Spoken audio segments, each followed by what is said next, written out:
okubarukaho k'oburwaire bwa SARS ninga severe acute respiratory syndrome coronavirus ninga SARS-CoV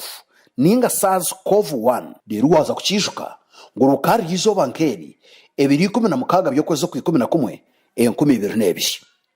oburwaire bwa SARS severe acute respiratory syndrome coronavirus bukarangirwa kubabarukaho nkeri yizoba umucyange cya Foshan Guangdong omwihangeri ya China 2016 by'okwezi kwa 11 2022 Chechigombe cy'byamagara ecya World Health Organization kikararukwa omukwezi kwa kabiri kwa 2023 kityo naco cyamanyise Siyona omukwezi kwa kashatu 2023 kwari hakabikamani ahabwe by'amagara eby'Siyona oburwire bwa SARS bukakwata abantu barukwingura umur kanana ku rugo mu bicweka n'amahanga garukika 30 ecyaja ruciromwe no kushumyo wanyamuteza abantu rushanjuma kumushanjuna bana okwetorora Siyona aho burwire bwa SARS bwasimbira amakanda bukamaramo amajingo garuka ku myezi 8 okwetorora Siyona derebero bitano byo kwezi kwa mushaje ku 2023 World Health Organization yakirangirira butunu ko burwire bwa SARS yabutera enturi hona tuburakomeraho bukongera bwarandakamo bwagwa gembwa okusyo mu kwezi kwa 5 2024 hona nabwe bukaburinkizo bankeri 2016 by'okwezi kwa 11 urukumo rwenda 25 niyo myaka 58 ehingwire ubwo entaribiri z'abajungu zigire futerwa hahera ikigombe cya UNESCO umubwishwire kirye cya United Nations Educational Scientific and Cultural Organization nubwo cyahangwaho ikigombe cya UNESCO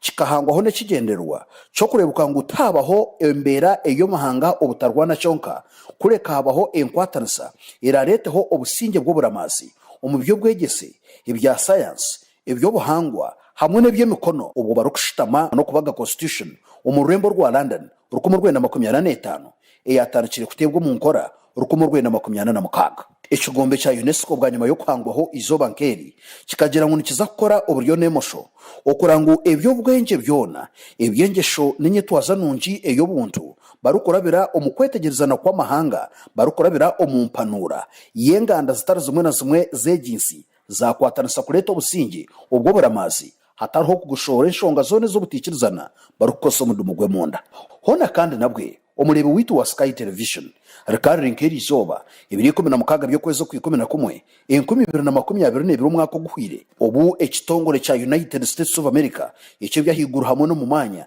ecya National Aeronautics and Space Administration ecya NASA okutimbika owanyakacu ekijungirizi ecya Artemis 1 ecyabanze kwetwa Exploration Mission 1 ekitari mu muntu wena bakacohereza izoba nkeri ngukize kwetorora okwezi kumarayo amajingo make kigaruka kishobore abamerika ebicyareba icyo Amerika yetegure irebe cyabana kibasika okugaza abantu hakwezi ekijungirize eki Amerika ikacohereza bwanyuma yo kubanza kuzomu kaceceko k'imyaka erukweshumbo mu 50 itakagarukire kuteza abikwatirine nebyashangira hakwezi ekijungirize kikasimbura ku Rugari Kennedy Space Center cyatambura urugendo rukusya mayiro miliyoni 1.30 nazo kilomita miliyoni 2.10 hone kijungirize eki ecya Artemis 1 kikakorwa bitongole bitari mwe na bumwe nke cya Boeing Airbus Defense and Space Lockheed Martin Northrop Grumman Aerojet Rocketdyne hamwe na Redwire Space ekijungirize eki ecyasimbwire nkeri izoba kikamarebero 25 hamwe ne shahi 10 nedakika 55 no butikitiki 50 kirukwetororo kwezi kusibo cyagarukira butaka ba United States of America umugaranda Netanyahu Special Forces